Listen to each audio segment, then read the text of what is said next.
Good day, everyone. I'm Dr. Gerald Villela, and for today, we will be discussing a very relevant and important topic, and this is acute diarrhea. Diarrhea is defined as frequent passage of watery and loose stools for more than 3 times a day, not lasting for more than 14 days. May mga pasyente ako na nagsasabi na dumudumi sila ng mahigit 3 beses ang araw, pero buo naman.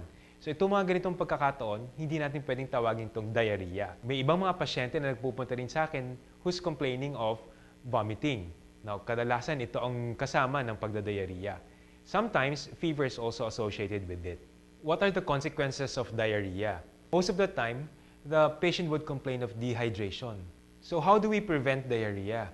Ang pinaka-common na dahilan kung bakit nagkakaroon ng diarrhea isang tao ay dahil sa hindi pagiging malinis sa kanyang katawan. So, pinaka-importante ang maging malinis sa ating katawan. So, ang laging paghuhugas ng ating mga kamay, ang magandang pag-prepare ng ating mga pagkain at storage ng pagkain. So, how do we now treat diarrhea? Dapat nating patuloy na maidumi o mailabas yung infection o toxin sa katawan natin. Kaya lang, kasabay ng pagdumi, nauubusan sila ng tubig, the same time with the nutrients na kasama ng pagdumi natin. So, kinakailangan talaga ang rehydration.